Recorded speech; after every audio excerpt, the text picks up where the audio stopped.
வணக்கம். தினம் ஒரு டிஷ் நம்பர் 40 வாட்டர் மெலன் தோலில் நம்ம என்ன செய்யலாம் அப்படிங்கிறது தான் இன்றைக்கி பார்க்க போகிறோம். ஒரு வடை செய்ய போகிறோம். இதெல்லாம் நாளைக்கு சரித்திரத்தில் வரும். எனக்கு செலவு வைப்பாங்க, ஸ்டூடெண்ட்ஸ் எல்லாம் நோட்ஸ் எடுப்பாங்க. பொதுவாக நம்ம வாட்டர் மெலன் ஜூஸ் போடுறதுக்காக எடுத்து கட் பண்ணி உள்ளே இருக்கிற பல்பெல்லாம் ரிமூவ் பண்ணி ஜூஸும் ஆச்சு. அந்த தோலை வச்சு நான் ஒரு தடவை சட்னி செஞ்சு காட்டியிருந்தேன். அது தோசை இட்லிக்கெல்லாம் செம்மையாக இருந்தது. அதே மாதிரி அந்த தோலை வச்சு ஒரு வடை செய்யலாமான்ட்டு இன்றைக்கி ஒரு முயற்சி பண்ணியிருக்கேன்.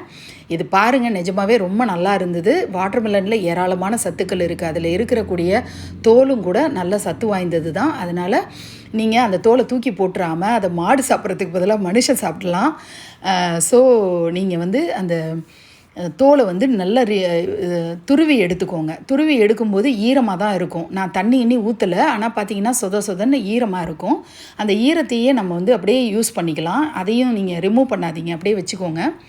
இப்போ கருவேப்பிலை பொடுசாக கட் பண்ணி வச்சுருக்கிறத போட்டுக்கிறேன். பச்சை மிளகா, அதாவது மசால் வடைக்கு நம்ம என்னெல்லாம் சேர்ப்போமோ, வெங்காயம் மட்டும் நான் சேர்க்கலை. வெங்காயம் இஞ்சிலாம் சேர்க்காமல் கருவேப்பிலை, கொத்தமல்லி, பச்சை மிளகா போட்டுட்ருக்கேன்.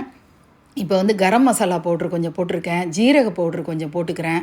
சில்லி பவுட்ரு கொஞ்சம் சேர்த்துக்கிறேன். ஏற்கனவே நம்ம பச்சை மிளகா போட்டுட்ருக்கிறதுனால இன்னும் கொஞ்சம் கூடுதலாக காரத்துக்காக போதுமான அளவுக்கு சில்லி பவுடரும் போட்டுட்டு மல்லித்தூளும் சேர்த்துட்ருக்கேன்.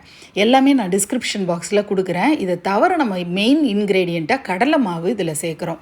இப்போ நான் கடலை மாவு 1 கப்பு போட்டு நான் இதை கலக்கிறேன். நான் கலக்க இப்போ நான் உப்பு போடாமல் இருக்கிறத நீங்கள் கவனிப்பீங்க. நம்ம கடைசியாக தான் உப்பு போடணும். ஏன்னா நம்ம கலந்ததுக்கு அப்புறமும் அந்த தண்ணி சொதன்னு இருக்கும். உப்பு போட்டால் இன்னும் தண்ணி ஆயிரும். அதனால் நீங்கள் தண்ணியாக மாவு இருக்கிற மாதிரி இருக்கும்போது வடை அளவுக்கு தட்டுறதுக்கு இல்லை அப்படிங்கும்போது நீங்கள் கூடுதலாக கடலை மாவும் சேர்த்துக்கோங்க. ப்ளஸ் நீங்கள் அரிசி மாவு சேர்க்குறதுனாலும் சேர்க்கலாம். இது வெளியில் கிறிஸ்பியாகவும் உள்ளே சாஃப்டாக நமக்கு கடலைப்பருப்பு வடை மாதிரி தான் இருக்கும். மசால் வடை மாதிரி தான் இது இருக்கும். ஸோ நீங்கள் சாப்பிட்டு பார்த்தீங்கன்னா உங்களுக்கே அது தெரியும். ரொம்ப நல்லாயிருக்கும். வெங்காயம் நீங்கள் சேர்த்திங்கன்னா டோட்டலாக வாட்டர் மெலனோட அந்த ஃப்ளேவர் இல்லாமல் அது வேறு டைப்பாக போயிடும். அதனால் நான் வெங்காயம் சேர்க்காமல் இதை செஞ்சுருக்கேன். அப்படி சேர்த்து கூட நீங்கள் செஞ்சு பார்க்கலாம்.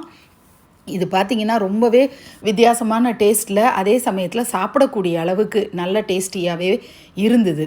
இது ரசத்துக்கெல்லாம் ரசம் வைக்கும்போது இதை நீங்கள் சைட் டிஷ்ஷாக வச்சிங்கன்னா சூப்பரான ஒரு காம்பினேஷனாக இருக்கும். ட்ரை பண்ணி பாருங்கள். ஒரு புது வெரைட்டியாக இருக்கும். ஐ ஹோப் இதில் கிடைக்கிற சத்தும் நமக்கு சேரும் அப்படிங்கிறதுனால இதை நீங்கள் முயற்சி எடுத்து பார்ப்பீங்கன்னு நினைக்கிறேன். தேங்க்யூ.